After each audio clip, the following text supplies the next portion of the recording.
Chapter 13. I Meet Winnie's Evil Twin Brother, the Woolpoo. If y'all are going to the water, you stay away from Collier's Landing. A couple of years ago, Miss Thomas's little boy Jimmy got caught up in some kind of whirlpool there, and they didn't find the poor soul's body for 3 days. I'd only halfway listened to what Grandma Sands had said, and now me and Joey and Byron were standing at a sign with arrows that pointed in 2 directions. The one pointing to the left said public swimming, and the other one, pointing to the right, looked like it had been on the post for 1,000,000 years, but if you got close to it, you could read, "Warning, no trespassing, no swimming, no public entry, signed Joe Collier." "Oh, man, Collier's Landing," I said. "Let's go." I knew Joey wouldn't like this, but I figured me and Vi could talk her into coming and not snitching. Joey said, Kenny, you heard Grandma Sands tell about that little boy getting lost in the water. What was that thing called that she said got him?" Daddy Cool said, "Didn't you hear what she said, Joey? She said he got caught by the Woolpoo." "Is that a fish?" Joey asked. You know who Winnie the Pooh is, don't you?" Me and Joey both nodded. "Well, the Woolpoo is Winnie's evil twin brother. Don't no one ever write about him, 'cause they don't want to scare y'all kids. What he does is hide under water and snatch stupid kids down with him." But I figured that dumb story was enough to scare me off, and he started walking in the direction of the public swimming. "If Kenny wants to take his stupid little behind down there and get snatched, let him." Vi grabbed Joey's hand and started pulling her along with him, but she skidded her feet in the dirt. "But Byron, what if the Woolpoo comes down to where we're going? Can't he swim down there and get people too?" "Nah, Joey, the Woolpoo don't come on public beaches. He just grabs folks that are too stingy to let peons come on their land, like this Collier guy." Who could understand Byron? Here was a chance for another fantastic adventure, and he was going in the wrong direction. Something was wrong with him. If he was in Flint, and you told him not to do something, he'd go right out and do it. But now he was acting real dull and square. Maybe it was the heat. Maybe just like it had sucked all the energy out of me, it had sucked all the meanness and fun out of Byron. "What you gonna do, punk?" Byron shouted over his shoulder. Joey yelled, "Come on, Kenny. You know what Grandma Sands said."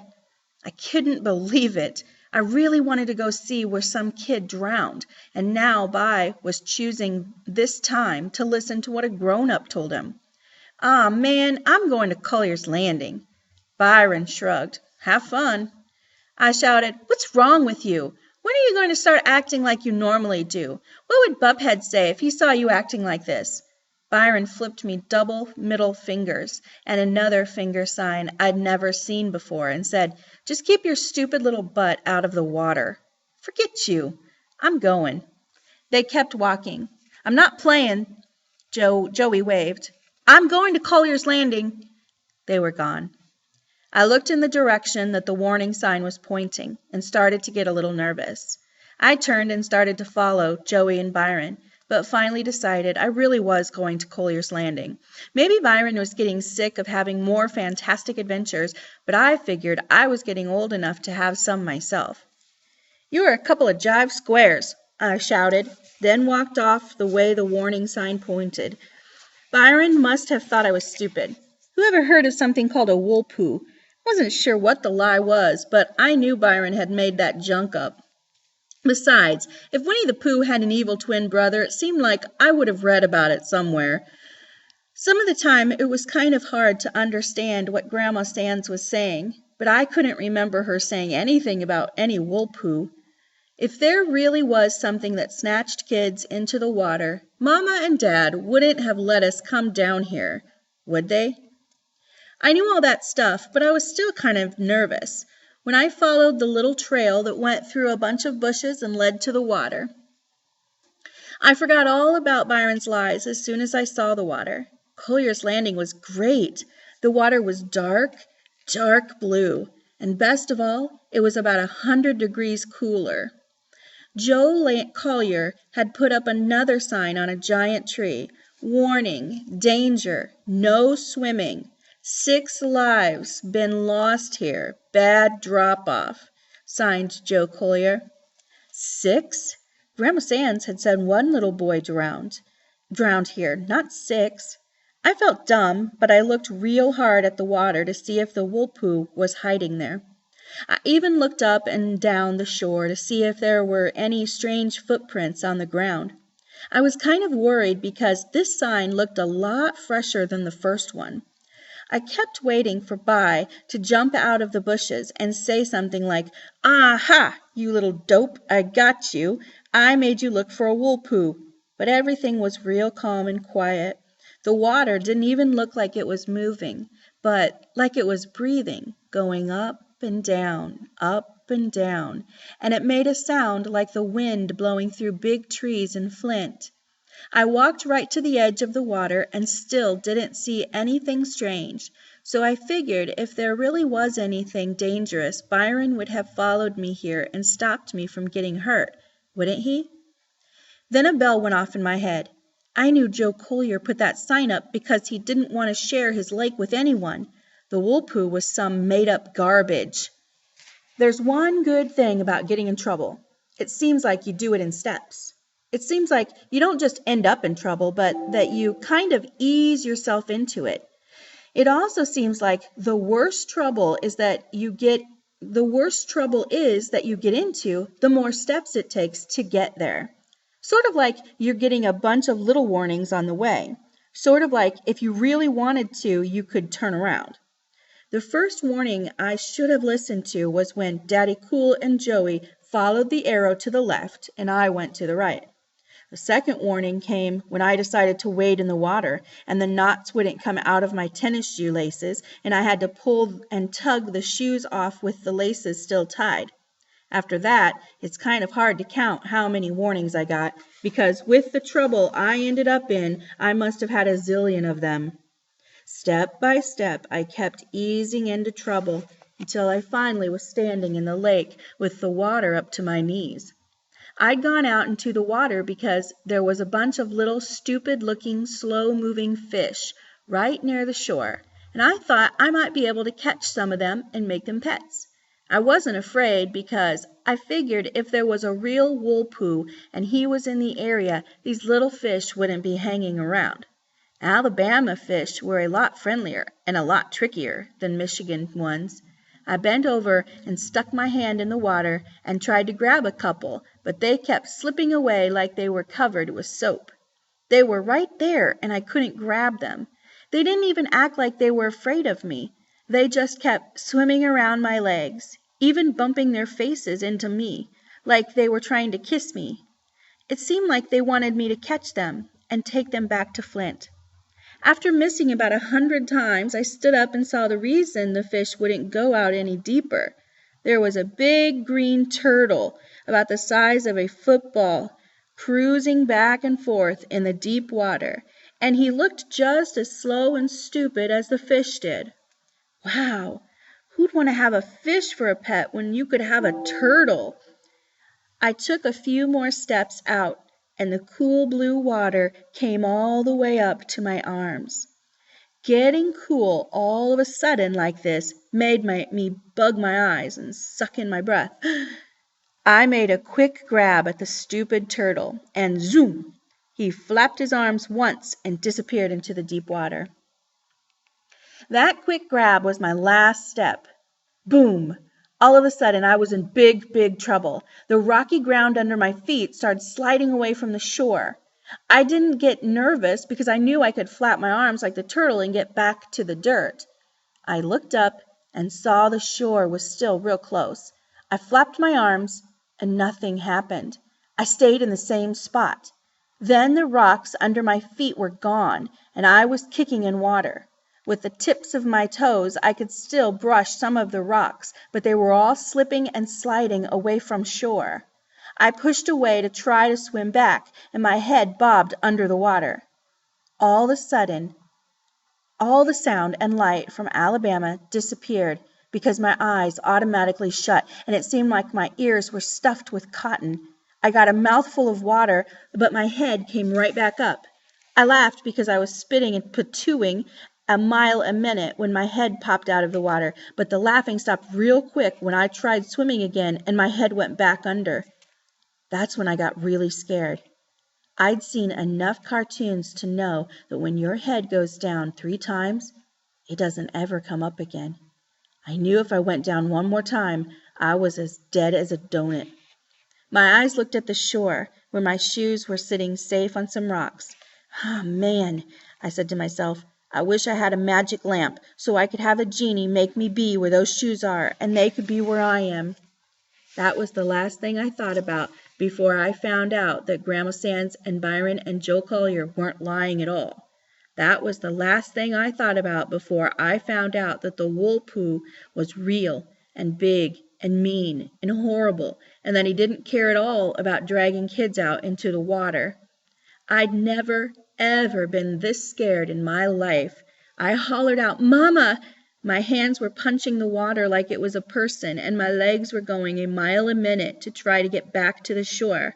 But now even my toes couldn't find anything to touch.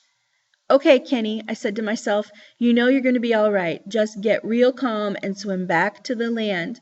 When you count to 3, just go back to your shoes." I stopped kicking for a second and said, 1, 2, 3. Then I gave my arms one more flap to go back to shore, and down I went again. My head went under for the 3rd time, and I knew I'd never come back up again. Going down 3 times like this is just like waking up and finding yourself tied to a tree with someone saying, "Ready, aim, fire." That's when he came swimming real slow out of the deep, and even though my head was underneath the dark water, I could see him coming right at me. He didn't look like he was related to Winnie the Pooh at all. He was big and gray, with hard, square-looking fingers. Where he should have had a face, there was nothing but dark gray. Where he should have had eyes, there was nothing but a darker, colder-looking color. He grabbed my leg and started pulling me down. I kicked and scratched at him, but he was just too strong. It seemed like he didn't even feel my punches. My head felt like it was going to explode. I didn't think I could hold my breath for another second. I was feeling real scared and dizzy from holding my breath this long. Then suddenly I could see that there was someone else in the water, and the Woolpoo was pulling me right toward them. It was a little girl, and she had on a real pretty blue dress and big yellow wings and something tied around her head.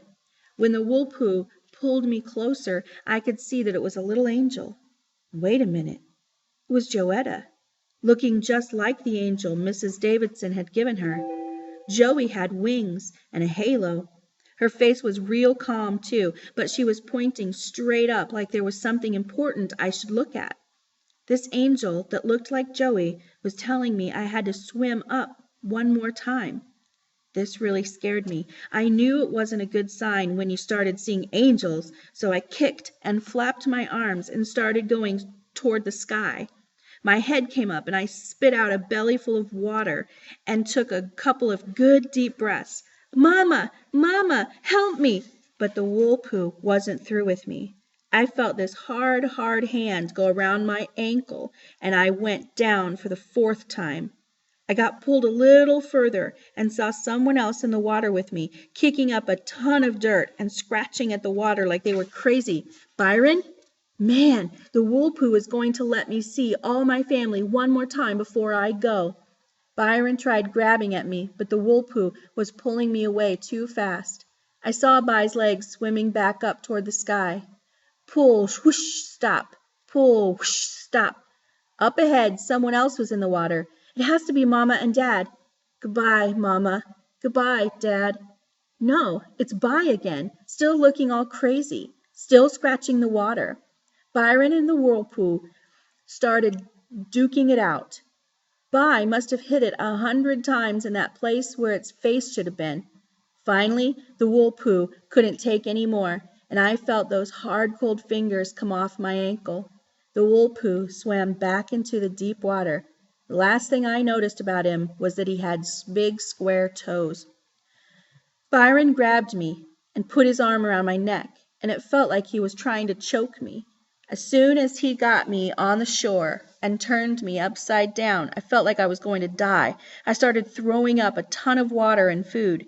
If there was a forest fire somewhere, all they would have to do is hold me over it, and I would have put it out. I threw up and coughed and choked and vomited about 1,000,000 times, and all this just because I'd breathed in some air. Vi held my ankles and kept banging me up and down and screaming at me. When the sound from the water in my ears, and the sound of me vomiting my guts out, and the whoosh sound from the whirlpool finally left me, I could hear Byron shouting, "Aw, man! Aw, man! Aw, man!" over and over. Finally I yelled, "Stop! Put me down!" Byron dropped me on the ground, right on top of all the water and junk that I'd thrown up. I knew he was going to make a stupid joke about me landing face first and all that mess, but he didn't. He just wrapped his arms around my shoulders real tight and put his mouth right on top of my head.